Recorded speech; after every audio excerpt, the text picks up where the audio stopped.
구독자 여러분, 삼성전자는 분기 사상 최대 이익을 냈습니다. AI 서버용 메모리는 부족하고 주요 고객사들은 몇 년 뒤에 받을 물량까지 미리 확보하려 하고 있습니다. HBM 소출하가 시작됐고 기업용 SSD와 서버 D램 가격도 강하게 움직이고 있습니다. 그런데 주가는 왜 사상 최대 실적과 정반대로 움직였을까요? 중국 창신 메모리 때문이었을까요? AI 투자 거품이 무너지기 시작한 걸까요? 아니면 단일 종목 레버리지 상품과 알고리즘 매매가 멀쩡한 삼성전자 주가까지 망가뜨린 것일까요? 오늘은 삼성전자 폭락의 진짜 범인을 추적하고 이번 조정이 기업 가치의 붕괴인지, 미래의 위험을 너무 빠르게 반영한 과도한 공포인지, 그래서 개인 투자자는 어떻게 따라가야 하는지를 짚어보겠습니다. 우선 사건 현장부터 다시 보겠습니다. 삼성전자는 2분기에 연결 매출 171조 5천억 원, 영업이익 89조 5천억 원을 기록했습니다. 매출과 영업이익 모두 분기 기준 사상 최대입니다. 반도체를 담당하는 DS 부문은 매출 117조 5천억 원과 영업이익 89조 2천억 원을 올렸습니다. AI 서버에 들어가는 고용량 D램과 기업용 SSD,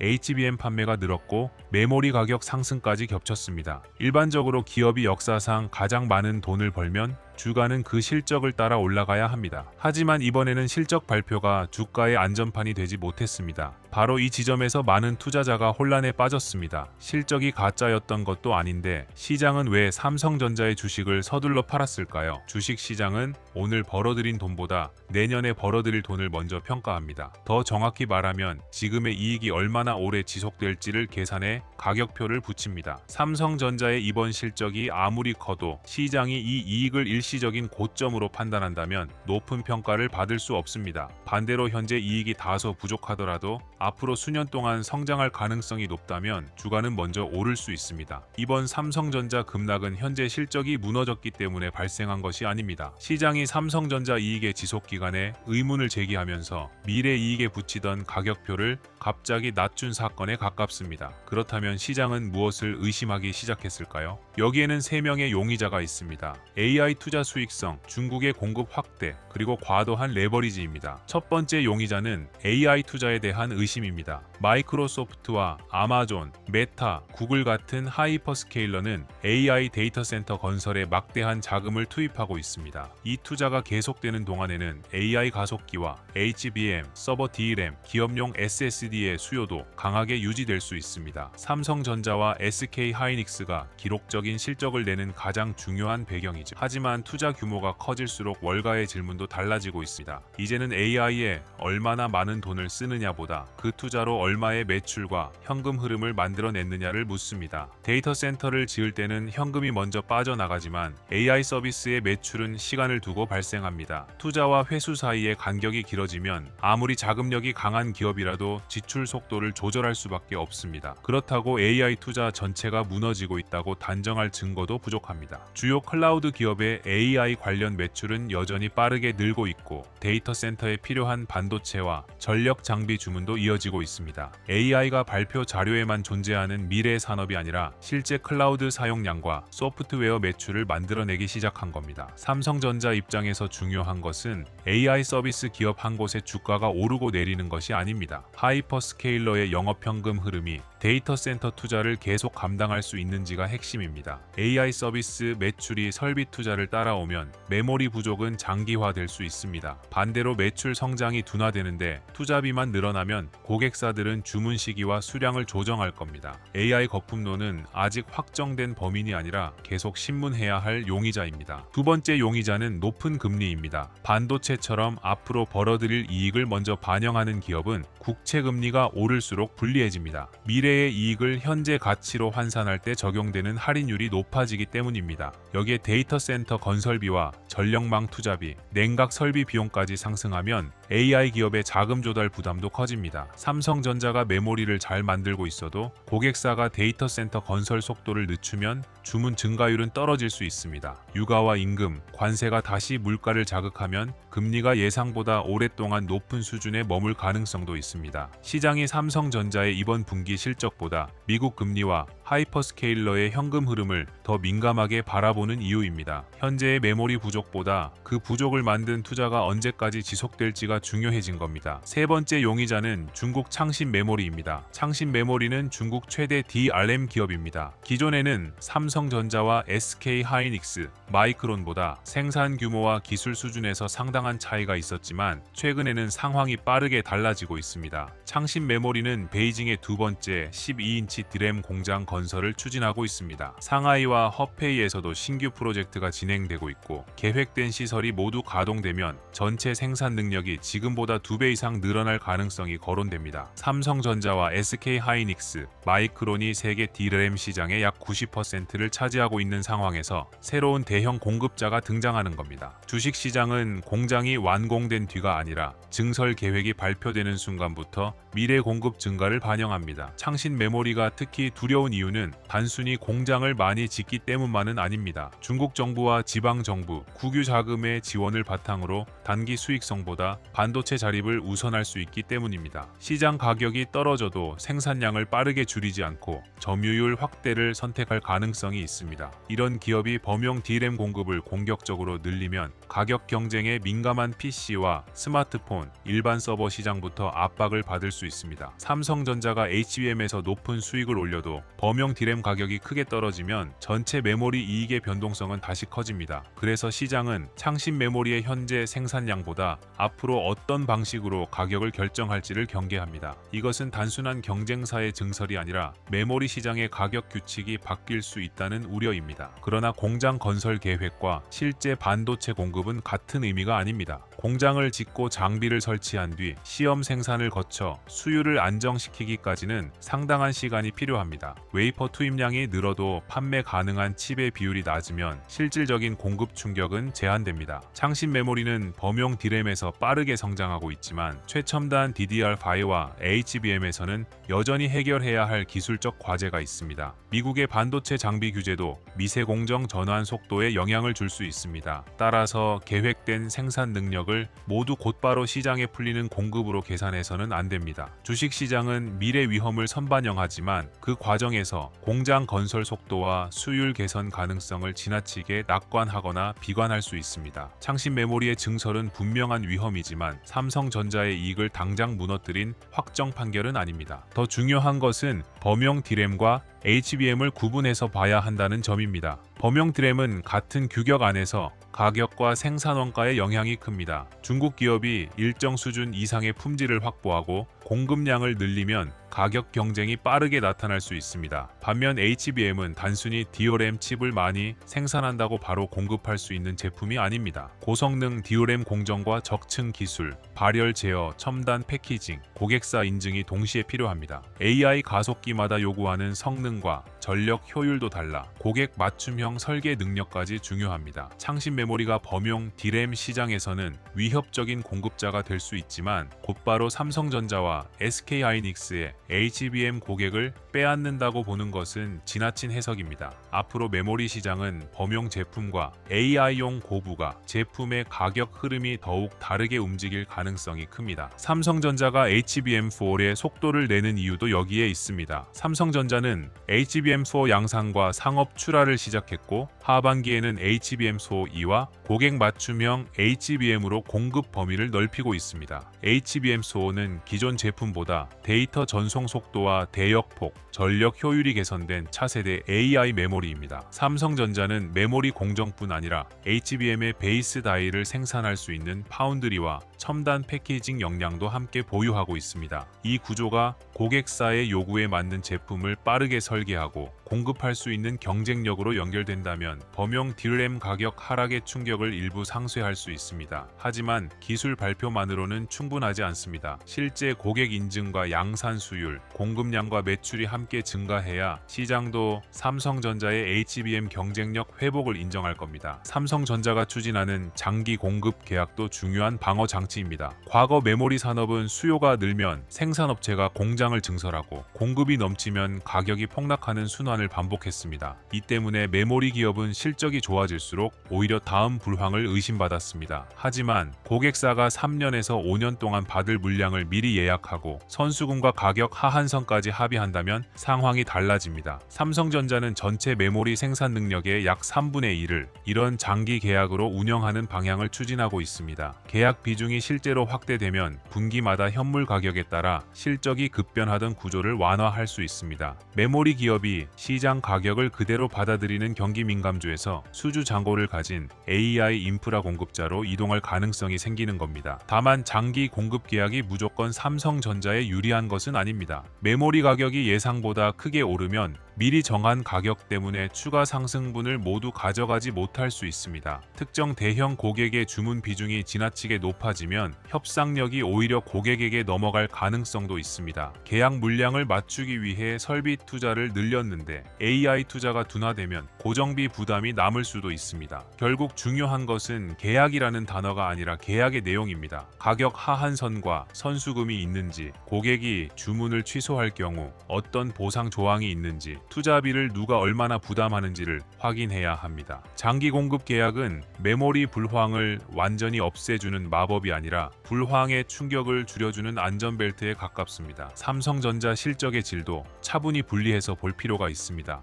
이번 기록적인 이익은 대부분 반도체에서 발생했습니다. 메모리 가격과 AI 서버 수요가 실적을 강하게 끌어올렸지만 모바일과 네트워크, TV와 가전 사업은 상대적으로 부진했습니다. 메모리 이익이 압도적으로 커질수록 삼성전자 전체 실적도 반도체 업황에 더 민감해집니다. 파운드리에서는 HBM 베이스 다이와 미국 고객 주문, 2나노 HPC 과제 확대라는 기회가 나타나고 있지만 아직 수익성 회복을 계속 증명해야 합니다. 시장에서는 사상 최대 영업이익이라는 숫자만 본 것이 아니라 이 이익이 어느 사업에서 나왔고 얼마나 반복될 수 있는지를 함께 평가한 겁니다. 현재 실적이 훌륭하다는 사실과 이익의 쏠림을 경계해야 한다는 판단은 동시에 성립할 수 있습니다. 여기까지는 삼성전자의 중장기 가치에 영향을 주는 원인들입니다. 하지만 며칠 사이 나타난 비정상적인 급등과 급락을 이 요인들만으로 설명하기는 어렵습니다. 창신 메모리 공장이 하루 만에 완성된 것도 아니고 AI 데이터 센터 주문이 하루 만에 모두 취소된 것도 아닙니다. 기업 가치가 천천히 바뀌는 동안 주가가 훨씬 빠르고 거칠게 움직였다면 충격을 증폭시킨 별도의 장치가 있었다는 뜻입니다. 그 장치가 바로 단일 종목 레버리지 상품과 알고리즘 매매입니다. 삼성전자나 SK하이닉스의 하루 등락률을 2배로 추종하는 상품은 매일 목표 배율을 맞추기 위해 장 마감 무렵 기계적인 주문을 냅니다. 주가가 오를 때는 추가로 사고 떨어질 때는 물량을 줄여야 합니다. 이 과정이 같은 방향의 움직임을 더 크게 증폭할 수 있습니다. 레버리지 상품의 문제는 투자자의 전망과 무관하게 주문이 발생한다는 점입니다. 삼성전자의 실적이 좋다고 판단해 보유하는 장기 투자자는 주가가 하락해도 기다릴 수 있습니다. 하지만 레버리지 상품은 다음 날의 목표 배율을 맞추기 위해 하락한 날에도 기계적으로 노출을 줄여야 합니다. 여기에 손실을 본 개인 투자자의 반대 매매와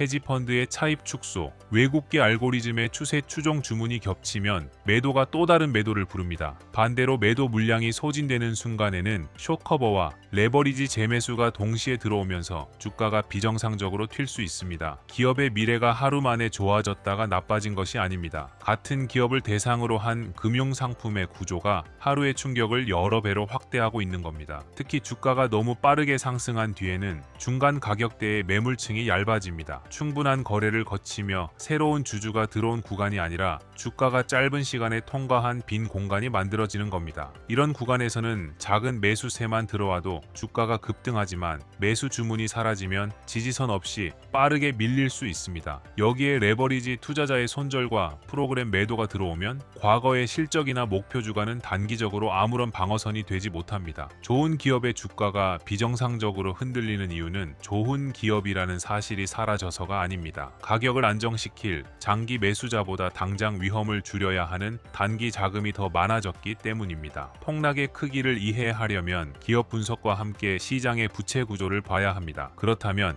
외국인이 삼성전자를 팔았다는 이유만으로 모든 책임을 외국인에게 돌릴 수 있을까요? 그렇게 단순하게 볼 문제도 아닙니다. 외국인 투자자 안에도 장기 연기금과 패시브 자금, 헤지펀드, 고빈도 알고리즘, 파생 상품 차익거래 자금이 모두 섞여 있습니다. 같은 날 삼성전자 현물을 팔면서 선물을 샀거나 ETF와 ADR 사이의 가격 차이를 이용하는 거래도 발생할 수 있습니다. 외국인 매도라는 하나의 숫자만으로 삼성전자에 대한 장기 전망이 무너졌다고 판단하기 어려운 이유입니다. 다만 외국인과 기관이 동시에 위험을 줄이고 개인 투자자만 물량을 받아내는 흐름이 장기간 계속된다면 주가가 안정되기 어렵습니다. 주체의 이름보다 그 자금이 얼마나 오래 머무를 수 있는 본인지가 중요합니다. 이제 삼성전자 폭락 사건의 판결을 내려보겠습니다. 진짜 범인은 한 명이 아니었습니다. 창신 메모리의 증설은 2027년 이후 범용 D램 공급에 대한 공포를 만들었습니다. 높은 금리와 AI 투자 수익성 논란은 삼성전자의 미래 이익에 적용하는 가격표를 낮췄습니다. 단일 종목 레버리지와 알고리즘 매매는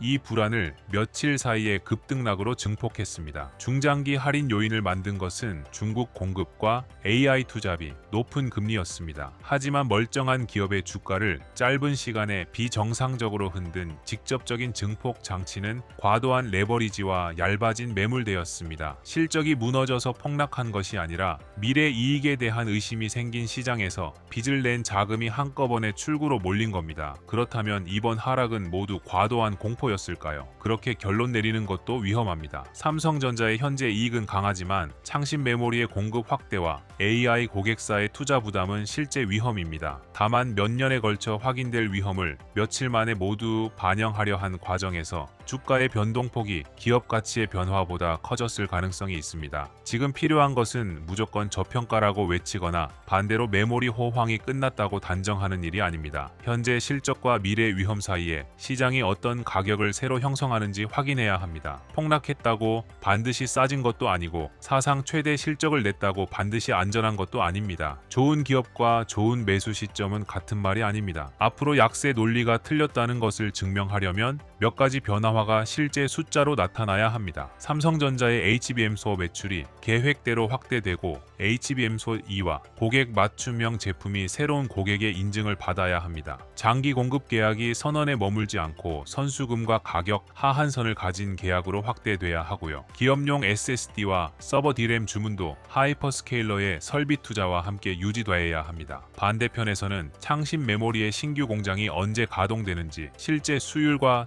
첨단 제품 비중이 어느 수준까지 올라오는지를 봐야 합니다. 공장 조감도보다 판매 가능한 웨이퍼가 중요하고 생산 능력 계획보다 실제 시장 가격에 미치는 영향이 중요합니다. 이 지표들이 확인되기 전까지는 낙관론과 비관론 어느 쪽도 판결을 끝내서는 안 됩니다. 그리고 바로 이런 시기에는 삼성전자 한 종목의 등락만 따라가면 시장의 진짜 변화를 놓칠 수 있습니다. 삼성전자와 SK하이닉스에서 빠져나온 자금이 시장 밖으로 사라지는지, 반도체 장비와 기판, 전력 인프라 종목으로 이동하는지를 함께 확인해야 합니다. 대형 반도체가 주춤해도 후방 장비와 전력 종목의 수주가 유지된다면 AI 투자 사이클 전체가 무너진 것은 아닐 수 있습니다. 반대로 삼성전자만 기술적으로 반등하고 관련 종목의 거래가 계속 식는다면 장기 자금의 복귀로 보기 어렵습니다. 주도주 알림센터에서는 대형 반도체의 수급 변화와부터 장비와 전력, 인프라로 매수세가 확산되는 순간 주도 섹터에서 자금이 빠져나오는 위험 신호까지 빠르게 정리해드리고 있습니다. 매일 달라지는 시장의 자금 이동을 확인하고 싶은 분들은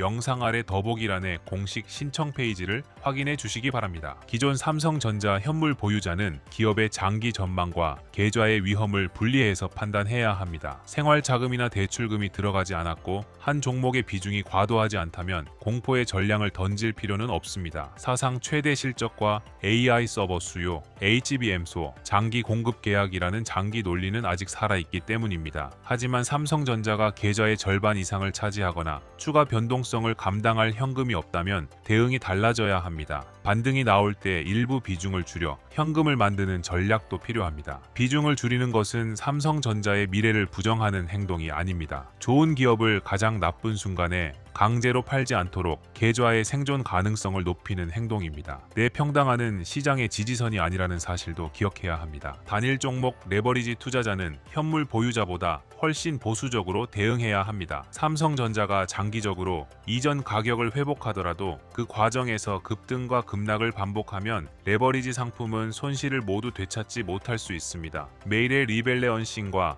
음의 복리가 작동하기 때문입니다. 반등이 나올 것이라는 기대만으로 물타기를 반복하면 기업의 방향은 마치고도 계좌가 먼저 훼손될 수 있습니다. 반등에서는 일부 물량을 줄여 증거금과 현금을 확보하고 추가 하락에도 강제 청산을 피할 수 있는 구조를 만드는 것이 우선입니다. 현금을 들고 기다리는 투자자도 바닥을 한 번에 마치려 해서는 안 됩니다. 낮은 가격보다 변동성이 줄어들고 장기 매수 주체가 돌아오는 것을 확인한 뒤 단계적으로 접근하는 편이 안전합니다. 구독자 여러분, 삼성전자 폭락의 진짜 범인은 사상 최대 실적의 붕괴가 아니었습니다. 창신 메모리의 공급 확대와 높은 금리, AI 투자 수익성에 대한 의심이 미래 이익의 가격표를 낮췄고 레버리지와 알고리즘이 그 충격을 증폭했습니다. 따라서 앞으로 확인할 것도 분명합니다. HBM 소호와 장기 공급 계약이 삼성전자의 이익을 얼마나 안정시키는지, 창신 메모리가 실제로 얼마만큼의 판매 가능한 물량을 내놓는지, 시장의 장기 자금이 어느 종목으로 돌아오는지를 봐야 합니다. 지금은 공포의 모든 것을 던질 때도 최대 실적만 믿고 무리하게 승부를 걸 때도 아닙니다. 시장 자금의 핵심 변화를 빠르게 확인하고 싶은 분들은 더보기란의 주도주 알림센터 공식 신청 페이지를 이용해 주시고 오늘 영상이 도움이 되셨다면 구독과 좋아요로 함께해 주시기 바랍니다.